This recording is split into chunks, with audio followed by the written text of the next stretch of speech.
Nice. Thank you so much, Ella. Feels really good always to start in a gentle way like this and connecting. Well, great. Maybe we should kick off. Thank you for the meditation again. And maybe just as a start, again, for those who has just joined, Ella Wiles and myself, we are going to be hosting this session and trying to make it nice and gentle. I'm Javier Gras from the Bio-Leadership Project, and I'm the Relationships and Impact Lead. And the idea of launching this session came when talking with Milagro Pereira. Maybe some of you from Amani community knows her. She's the Global Community and Partnerships Manager of Amani. And we were trying to create spaces where both communities could interact and connect. And luckily, Milagro, today she will not be able to join us, but she wants to say hello. And she says that she will be in the next sections, whatever we organize it and whatever form it takes, from here. But hopefully we are able to create a little bit more of this. And maybe Ella, if you want to also say hi and introduce yourself, maybe this is the moment. Thanks, Avi. Hey, folks, you Bio-Leadership lot will recognize me. I pop up on the fellowship a couple of times. Amani folks, it's so lovely to see you all. Some names I actually recognize, and this just feels like such an important call with looking at what we're doing in the system of things and working together as learning programs of really trying to create different shifts in the world. So I'm really excited that we're starting to kind of build bridges in this way and have a call together. I've been with Bio-Leadership now for just over 3 years, and yeah, work closely with fellows and the fellowship community. So yeah, lovely to be here. Thanks, Javi. Great, thank you, Ella. So, well, very briefly, before we start, for those who are from Amani and doesn't know much about the Bio-Leadership Project, just sharing that our mission is to change the story of leadership by working with nature, and we are a movement of people and organizations changing human systems to be more resilient, more regenerative, and designed to protect and regenerate our planet. So each of us is working in different fields, projects, and we're trying to lead the change that is needed and support each other as an ecosystem. And well, today also we have with us Ramona Freig, representing Amani Institute, as Milagro couldn't join, and also Ramona, she's one of the Middle East and North Africa representatives of Amani Institute. So it would be also great to hear from you, Ramona. And if you want to introduce yourself and share a little bit, I think it would be great. Sure. Hello. I am like Renata, a hybrid between both worlds, and we have a couple more. I think most of them couldn't make it today, unfortunately, but there are already threads there. As for my role in Amani, so we are organized in regional circles, and we'll probably touch upon that later on. So any region that has more than 50 members in the Amani alumni community, which are over 600 alumni by now globally, has their own regional circle. With the exception of the MENA circle, we're only like 26, but a very active group in the community. And I think it's also like why Milagro was like, hey, can you guys talk today, because there's a lot happening like in the MENA group specifically as well. Yeah, and I'm happy to answer as many questions as I can on this. I've done the fellowship in 2019, so there have been people that have come before me, and there's people who came after me in the community, and it's been evolving a bit over time, of course, since the institute is about 10 years old. But yeah, I think I'm somewhere in the middle. Great. Thank you, Ramona. Thank you so much. So maybe we were thinking to do a little 3-minute rooms, one-on-one, people or 3 people mixing from Amani, from Bio-Leadership, just to share who you are and what brought you here to the session. No, what feels interesting from the question we were putting in for the session. So yeah, I think we have the sessions already sorted. So if you feel good with it, let's go to it. It's going to be 2 minutes, 3 minutes. Share briefly and get to know the other person. Hopefully we makes Amani and Bio-Leadership.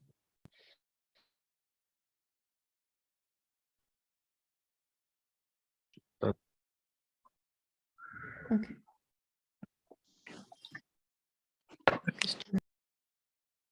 Hello everyone, welcome back. I hope it was nice to meet some new faces. I'm sure it was short as always, but we left a little bit more minutes. But it wasn't very long. So I think we are gonna go ahead and start and very quickly introduce our guests today. We are very lucky to have with us Andres Roberts, who is the founder of the Bio-Leadership Project from UK with huge experience in leadership development, nature connection experiences. We have also Renata Broglia Mendes, international speaker and trainer, a mediator of conflict, a self-knowledge specialist and social entrepreneur focused on gender and justice.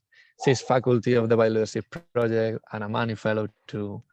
And Ramona Freik, representing Amani, as I said before, but she's currently working in Beirut in the first big corp organization in Lebanon as the social innovator and leader strategist. So welcome everyone, and it would be really good to hear a hi from each of you, a hello and a brief words if you want to share before we start the conversation and the discussion. So Andres, hello, if you want to say hi, and then I'll pass to the next one. Oh, hi, I'll be really brief, but it just feels like walking into a Christmas party with this group of people. You know, I've had such special moments with so many people on this call. It's so good to see faces, you know, of the last 9 years of my life and in magical places. And everybody here I know carries a light to do something good for the world, to change the story of progress, to connect, to learn together. So it's really, really wonderful to be in this call. If for anyone who hasn't met me, you know, I taught in the Amani Social Innovation Management Program in Brazil for a while. And that in part inspired this thing called the Bio-Leadership Project, which, as Javi said, you know, is about saying a better story of human progress is not only possible, but it's happening by working with nature. And we want to help connect those dots and help stories that work with nature grow in the world. So yeah, very, very good to be in this space. And thanks, Javi Milagro, who's not here, I know, but for making it happen. Thank you, Andres. Maybe Ramona, you want to say hi again and a little bit? I think I can tell about Amani, maybe for those that don't know Amani. The Amani Institute is having 2 wings mainly. The one is in consultancy, like working with change-making professionals all over the world in their respective organizations and doing capacity building there.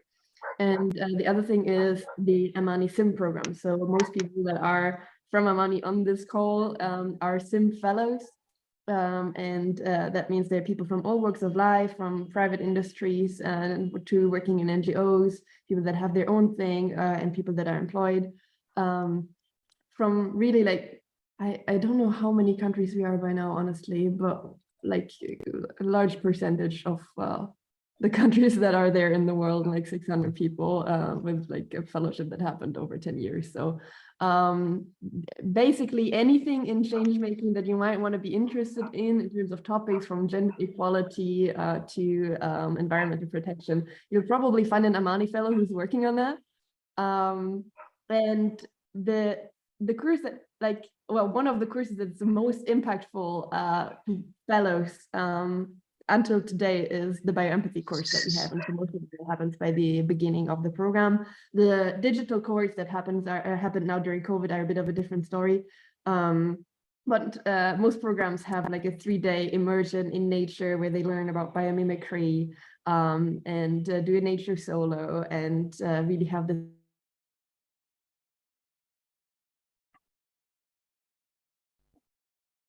Looks like we have lost Ramona.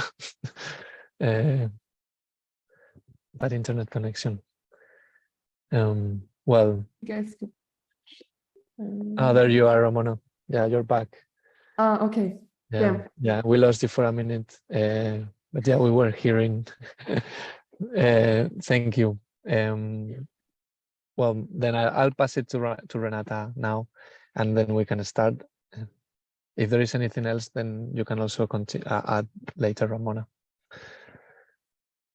Thank you. It's so nice to be here with everybody that the two main families that I have contacted, most special, two most special groups that I've been in contact for the past 10 years.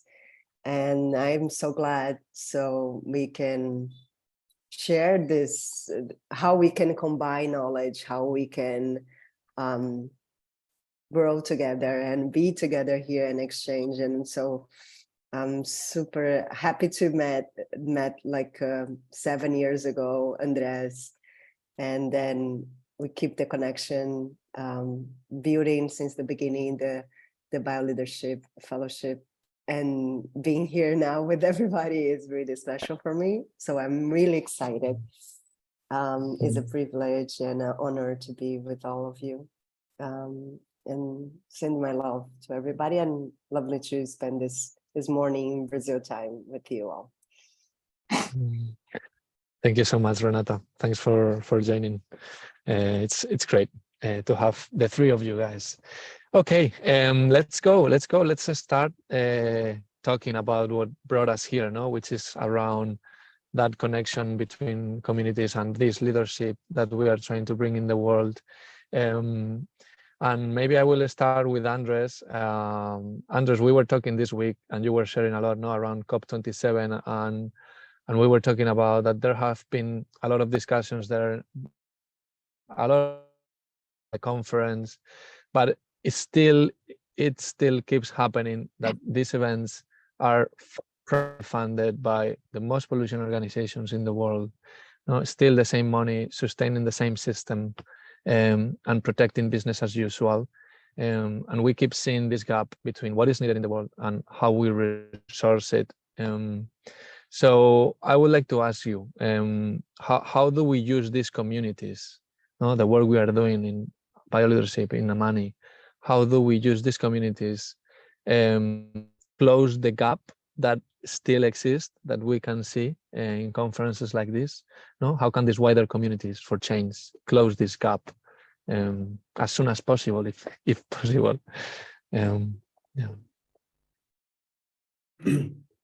Thanks, Javi. Again, just so good to hear everybody. I didn't know you were going to ask me. And I don't know if anybody actually has an answer to that. Therefore, we need community. Is my answer. What Javi was speaking to, just to give a bit of a framing, is that I was speaking to somebody who was at COP at the climate conference. I was speaking to them last week, and they were saying, wow, what they're recognizing is that a lot of people came away from COP thinking, okay, there's two threads that feel very buzzing.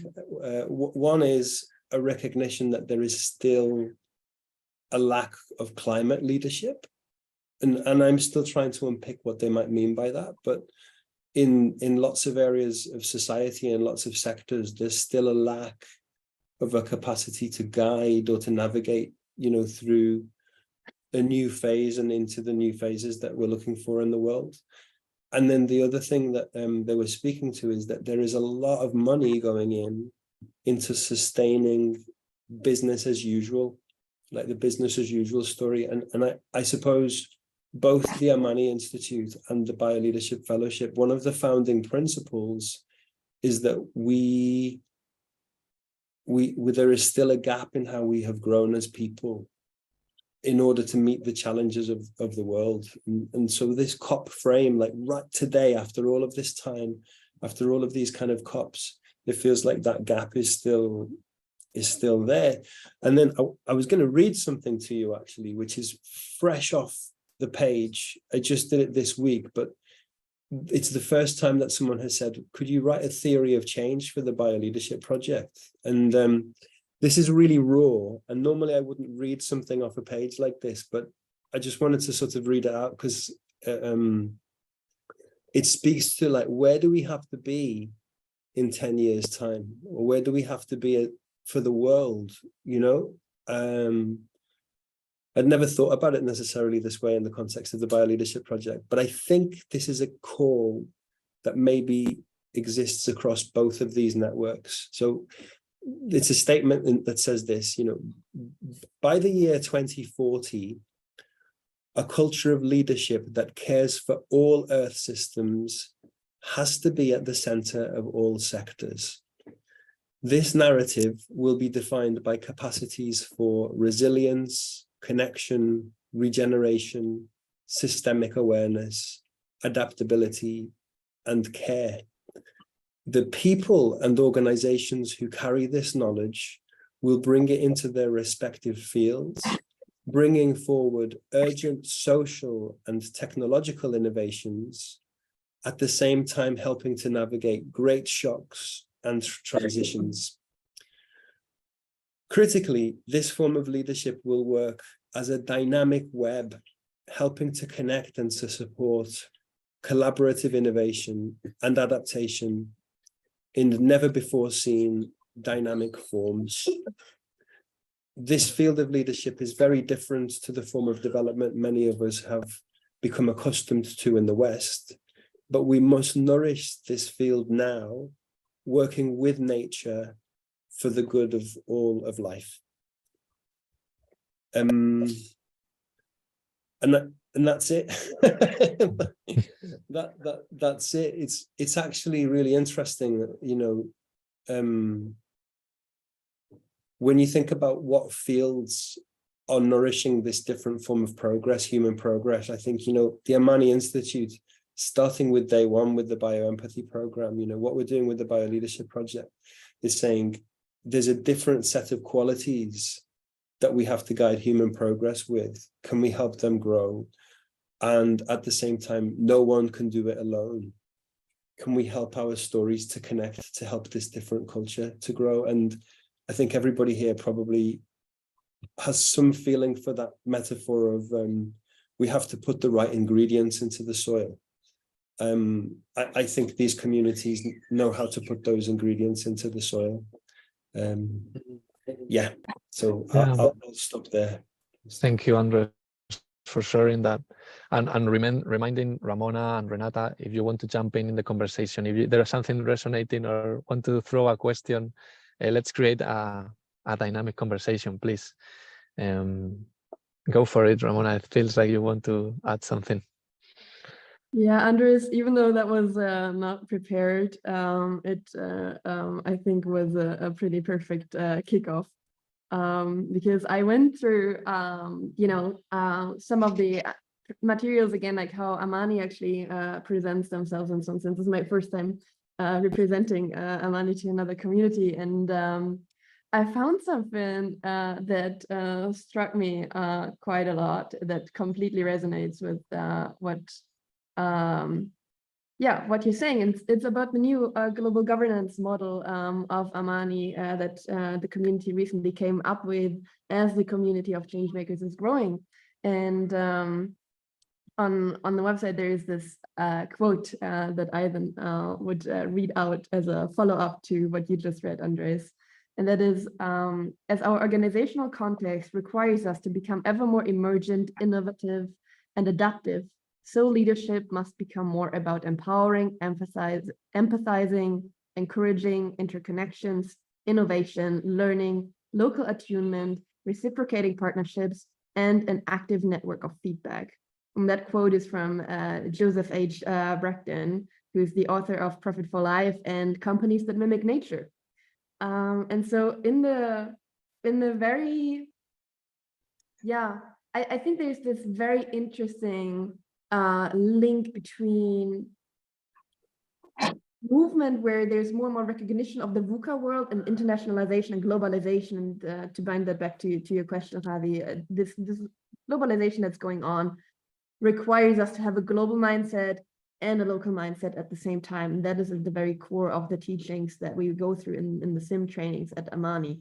It's Amani is more about innovation in the focus that is there, but it acknowledges that in order to have social innovators in this world, they do need tools and a certain like business models, business language, all of that to work with the system that exists. But it really works on that inner journey as well. And all these words to me are very internal. So when we talk about intuning and empathy and just a different way of being and sensing, I think, that is something that both communities or both callings really, like where they come together, it's really in finding this different way of being with each other and connecting with each other. And even on a felt level, to me, that's there because I do sense a different way of being with each other in the Amani community and in the bio-leadership community that makes it feel very home.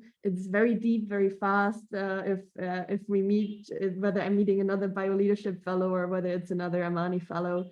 And for Amani, at least, since there's these 10 years of like really developing structures very intensively, there's a sense that it's one of the professional networks that actually really work. And I think that is because it aligns on this deeper value level and that shared, like widened awareness of your presence in the room and in the local context that you're in as an individual and your day-to-day and what it requires from you as an individual versus the huge global challenges that we're facing. Yeah, I love it. Thank you, Ramona. I completely agree. And one of the words that Andres was sharing, and it's in my head, it's collaborative innovation. It feels like the way forward, to keep innovating, but in a collaborative way. And it connects also with the comments that Stella, you were doing in the chat, bringing this diversity in the work that we are doing feels so important. And for us in bio-leadership, I think it has felt very, very crucial. All we've learned and grow from that international knowledge and diversity, and feels really, really, really good.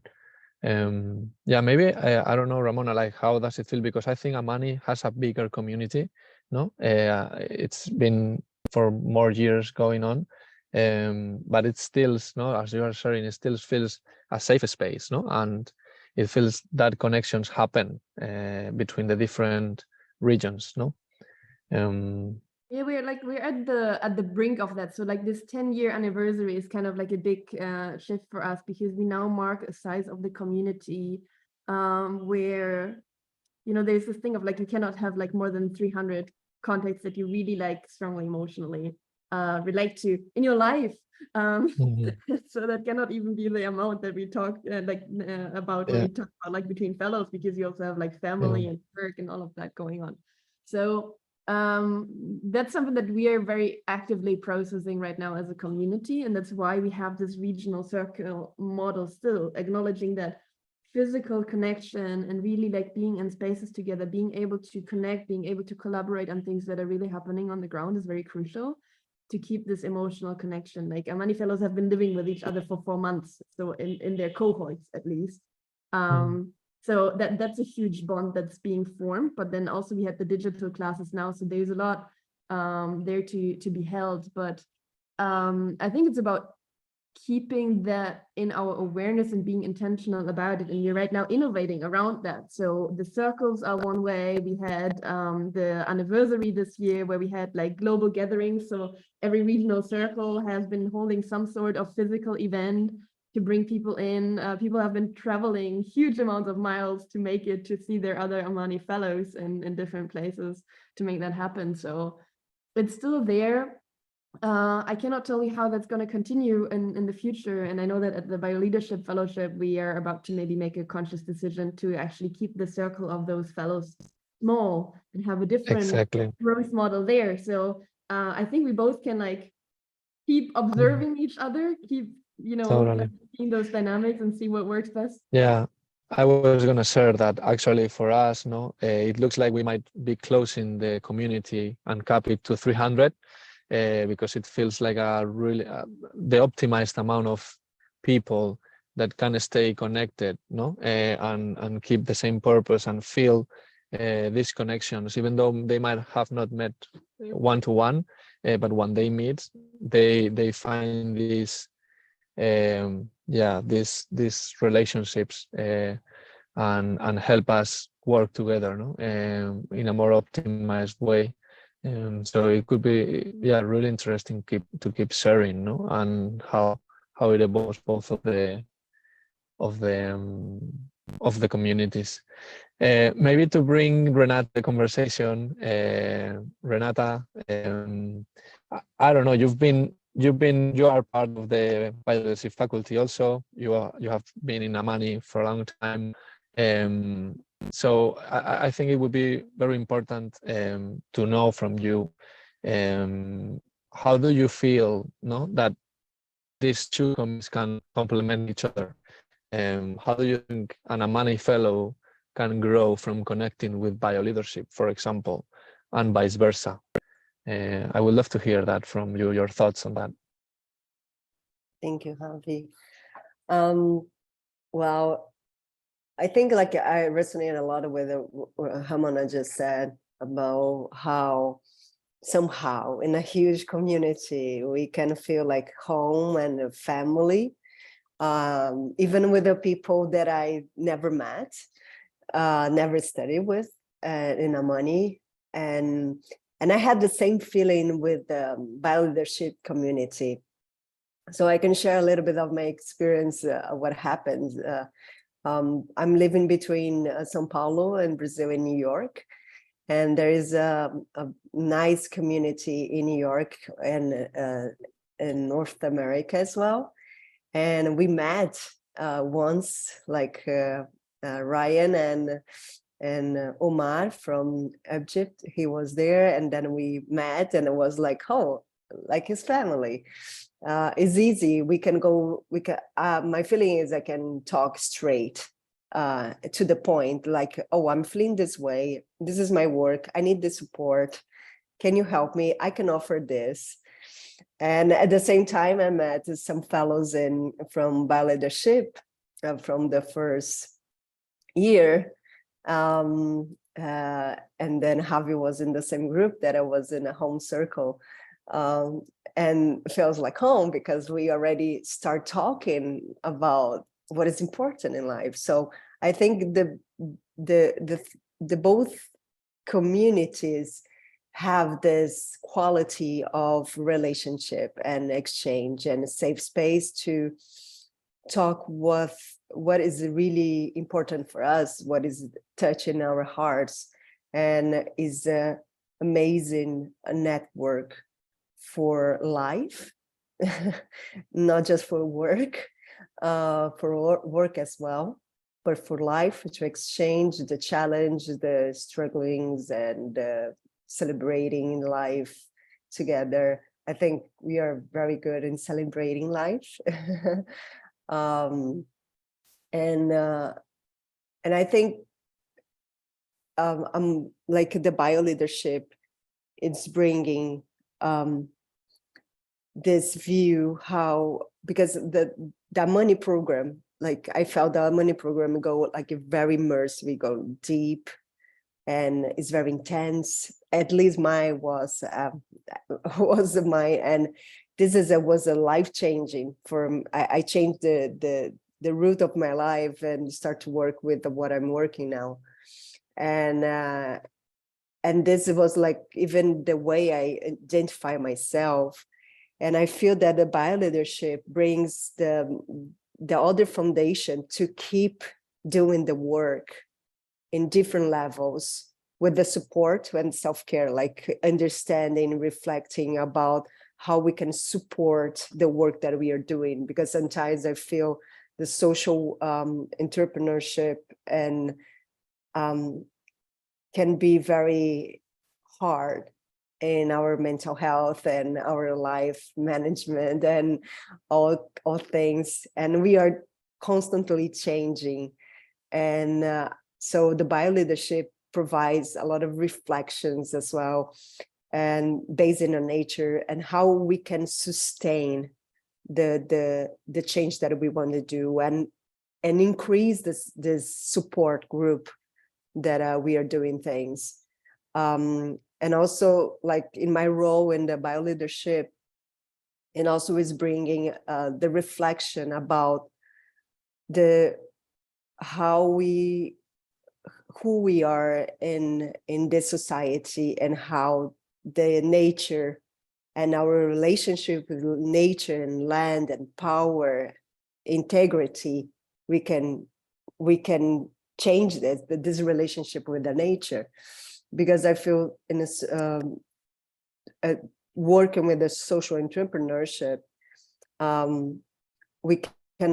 we face a lot of challenges of history and relation with land, with the nature, and especially when we are talking about this environment chaos that we are living in, and we want to change this. So walking our talk the way we speak in Amani is very integrated in a bio-leadership fellowship. We reflecting, and also have a lot of radical honesty about what is happening and how we can build projects, and from this perspective. So I think it's adding a lot of layers. And I don't know about people who've been in Amani, but for me, it's an endless process of learning and unlearning things. And it's important to have like this kind of space. Yeah. Love that reflection. I think it gives a lot of clarity for me, to understand the position of bio-leadership and Amani in the wider context and wider system, and how we are, both of us, or both of the communities, bringing people into this new way of being, a new way of working, and maybe also that explains why, or the reason why we in bio-leadership are trying to focus and close that community and make it more optimized, to really help people who are working, to help them sustain that over the years, and it's maybe more I don't know, a closer, not close, but a more specific task in terms of we need much more individual support, and you cannot provide this support if you are a 10,000 community.